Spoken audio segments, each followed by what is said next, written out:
자, 또 질문해 볼게요. 금과 은에는 주식과는 다르게 또 매수 타이밍이라는 게 있다고 하더라고요. 네. 그 아까 말씀해 주셨던 이런 슈퍼 사이널 시그널 그런 것처럼 또 네 가지의 시그널이 있다는데 네. 이건 또 어떤 이야기인가요? 그러니까 금이 제가 처음에 말씀드렸던 게 네. 추세가 되게 길다. 네. 오를 때도 내내 오르고 떨어질 때도 내내 오르다 보니까 네. 슈퍼 사이클이 발생할 때 나오는 시그널들도 되게 명확하더라고요. 네네. 예, 그래서 이 시그널들이 무엇이냐에 대해서 말씀을 드리면 일단은 금 가격에 가장 큰 영향을 미치는 요소가 아까 전에 실질금리를 말씀드렸었고, 네, 금리, 네. 예, 그리고 그 다음 게 이제 생산량이에요. 네, 그렇죠. 예, 요것도 아까 전에 살짝 얘기를 드렸었는데 네, 네, 그 맞아요. 기후 위기하면서 네, 네. 그래서 요거를 일단 먼저 말씀을 드리면 네. 당연히 실질금리가 이제 그러니까 금리에 비해서 물가 상승률이 더 많이 올라간다면 사람들은 화폐를 보유하고 싶지 않아 하기 그렇죠. 때문에 네네. 이때부터 금을 사려는 수요가 올라가기 시작하면서 이제 금의 상승 추세가 만들어진다라고 네. 볼 수 있거든요. 네. 그래서 지난 100년간을 보면 1933년에 이제 실질금리가 마이너스로 빠졌었고 그 다음에 1970년, 2002년 이 세 가지 시점이 이제 그 실질금리가 마이너스로 빠졌던 시점이었거든요. 네. 그리고 이때가 정확히 이때부터 금의 상승이 시작되었다는 것을 알 수가 있었어요. 즉 우리가 다시 이 부분을 상기해서 생각을 해보면 네. 실질금리가 마이너스로 빠져드는 바로 그 순간부터 금의 상승이 시작된다. 네. 금의 슈퍼사이클이 시작된다 라고 볼 수 있기 때문에 네. 이게 그 슈퍼사이클의 시그널 첫 번째라고 말씀드릴 수 있고요. 네네. 네, 그리고 두 번째는 이 금의 생산량도 이 생산량을 보면 금의 340년치 생산량을 뽑아보면 네. 금의 생산량도 되게 오를 때 내내 오르고 떨어질 때 내내 떨어진단 말이에요. 그렇겠죠. 네, 그러다 보니까 금의 그 가격도 내내 오르고 내내 떨어지는 이유 자체가 이 생산량 때문일 가능성이 꽤 커요. 왜냐면 공급이 계속 늘어나면 가격엔 안 좋은 영향을 안 미치니까. 그렇겠죠. 네. 그러면 이제 이 생산량이 줄어드는 시점이 바로 이제 금의 가격이 올라가는 시점이겠구나 이렇게 생각을 해볼 수 있겠죠. 그래서 실제로 그것도 확인해 보면 그 실질금리가 마이너스로 빠져들었던 그때랑 똑같이 1933년 그리고 1970년 그리고 2002년 이 세 시점에 그 생산량이 줄어들기 시작했다는 걸 알 수가 있고, 네. 그래서 그때부터 금의 상승이 시작되었다라는 걸 알 수 있기 때문에 이것도 이제 슈퍼사이클의 시그널로 알 수가 있는 거고요.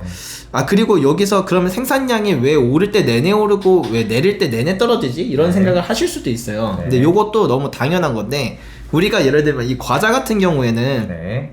그냥 오늘 좀 더 많이 만들까 하면 많이 만들 수 있잖아요. 공장을 뭐 원래 9시간 돌리던 걸 10시간 돌리면 되니까. 수량을 편하게 조절할 수가 있죠. 네. 네. 근데 금은 갑자기 물량을 늘리고 싶다 그래서 아예 못 늘린다는 거예요. 그렇겠죠. 만약에 오늘 내가 금의 물량을 늘려야겠다라고 마음을 먹고 실행을 하면 10년 뒤에 물량이 늘어나요. 그렇겠죠. 네. 왜냐면 금이라는 거는 네네. 그냥 갑자기 막 늘리자 해서 곡괭이 들고 뛰어가면 네, 되는 게 그게 아니라 아니죠. 네. 탐사도 해야 되고 탐사해야 돼. 어디 금이 있는지도 찾아야 되고 네, 그리고 그에 관한 자본이나 중장비도 준비해야 되고 맞습니다. 엄청난 과정들이 있잖아요. 네. 아. 그래서 그게 보통 10년 정도가 걸린다고 10년? 하니까. 와, 네네. 네. 그러니까 엄청나네. 얘네들도 뭐 금 가격 조금 올랐다고 생산량 갑자기 늘리고 이렇게 할 수가 불가능하구나, 없어서 금은. 네. 금이 추세적으로 많이 올라오면 이제 좀 이제 생산량을 올려볼까 해서 그렇게 해서 생산량을 올리면 네. 근데 이게 10년 뒤에 올라가는 거다 보니까 그러네요. 이게 금의 생산량도 추세성이 붙을 수밖에 없다. 네네네. 얘들도 어느 순간 생산 단가에 안 맞으면 그때부터 이제 생산량을 줄이고 네. 이런 것들이 나오는 거다 보니까 네. 그래서 이제 이렇게 긴 추세가 금의 가격에 긴 추세가 만들어지는 이유 자체가 이렇게 생산량의 추세가 길 수밖에 없었던 네네. 이유다라고 보시면 될 것 같고요. 그다음에 세 번째 그 시그널은 네. 이건 사실 제가 금 투자를 하기 전에 주식 투자를 했었기 때문에 요구에 접목을 시킨 건데 네네. 주식 투자 중에서도 이제 모멘텀 투자라는 게 있어요. 네, 모멘텀 투자요. 그걸 이제 우리나라 말로 하면 추세 추종 투자라고 하는데 네네네. 이게 말 그대로 추세를 보고 상승 추세일 때 투자하고 하락 추세일 때 매도한다 이런 전략이라 뭐 우리나라 코스피 지수나 뭐 미국의 S&P 500이나 뭐 네. 그것뿐만 아니라 뭐 모든 투자 자산에 다 접목을 시켜도 네. 이 추세 추종 투자법을 이용하면 생각보다 그 높은 수익 그리고 더 포트폴리오의 안정성 이런 것들을 가져갈 수 있었다라는 그런 전략이거든요. 그래서 네. 요거를 그냥 단순하게 말하면 1년 전보다 지금 가격이 더 높으면 상승 추세라고 생각해서 매수를 하고 1년 전보다 지금 가격이 더 낮으면 이제 하락 추세가 시작되었다라고 생각을 해서 매도를 하는 이런 전략이에요. 아주 네. 단순하게 말하면. 네. 예, 근데 금 같은 경우에는 워낙 추세가 길기 때문에 1년으로 잡기보다 한 1년 6개월로 잡으면 더 좋겠다라고 생각을 해서 제가 그렇게 전략을 돌려봤을 때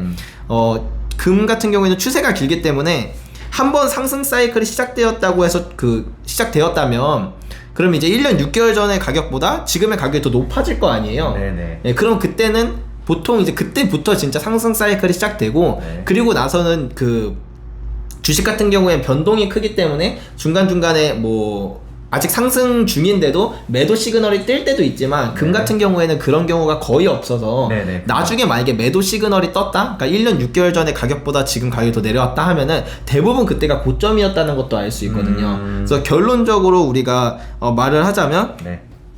세 번째 시그널은 1년 6개월 전의 가격보다 지금 가격이 더 높아졌을 때를 이제 보면 된다. 네. 물론 중간중간에 당연히 가짜 시그널도 나올 수 있죠. 얼마든지 나올 수 있다는 그렇겠죠. 점은 인지하되 네. 그러니까 뭐 제가 말씀드린 몇 가지 시그널 중에서 요거는 이제 참고사항으로 이 실질금리와 생산량이 둘 다 슈퍼사이클 시그널을 알려주는데 요거까지도 이제 상승 추세라는 것을 덧붙여서 설명해 주는구나 하면 이게 좀 더 확신을 얻는데 그렇게 이용하시면 좋을 것 같고요. 네네.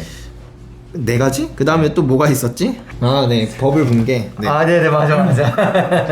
그리고 마지막 시그널은 주식 시장의 붕괴를 볼 수가 있어요. 네. 아까 전에 그 주식 시장의 사이클과 네. 금의 사이클 잠깐 말씀해 주셨을 네, 때 서로 정확하게 이렇게 왔다 갔다 네. 하더라고요. 그래서 주식이 붕괴될 때부터 이제 금의 상승이 시작되는 경우가 되게 많거든요. 네. 예컨대 대공황이 발생하고 나서 네. 그게 이제 1929년이죠. 그리고 이렇게 발생하고 나서 그때부터 그걸로 이제 한 몇 년 지나긴 하지만 그리고 이제 금의 상승이 시작되었다. 금의 추세가 시작되었다. 그리고 1970년에 오일 쇼크 발생하고 나서 그리고 2000년 닷컴 버블이 발생하고 나서 또 상승이 시작됐고 네. 이런 것처럼 대부분 주식 시장이 크게 붕괴한 이후에 금의 상승이 오는 경우가 많았다. 그 이유는 크게 붕괴할 때 당연히 돈을 풀는 정책들이 워낙 크게 나오다 많이 보니까 나오니까. 그게 이제 금의 상승을 일으키는 게 아닐까라고 생각을 하는데 네네. 요것도 이제 제가 말씀드린 네 가지 시그널 중에서 방금 말씀드린 두 가지 네.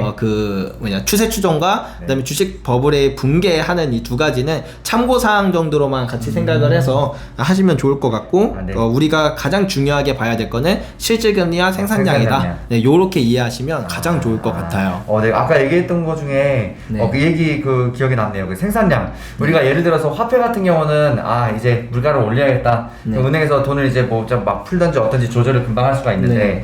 금 같은 거는 생산량 늘리자 하면 곡괭이 들고 가서 해서 안 된다는 거. 네, 기본이 맞아요. 이제 10년 이상 걸린다는 네, 거. 맞습니다. 완전 초장기적인 또 그런 거라 이제 그만큼 시세를 마음대로 조절하기가 어렵기 때문에 네. 안전자산이다. 네, 이 맞습니다. 말씀이시죠? 네. 완벽히 이해했습니다.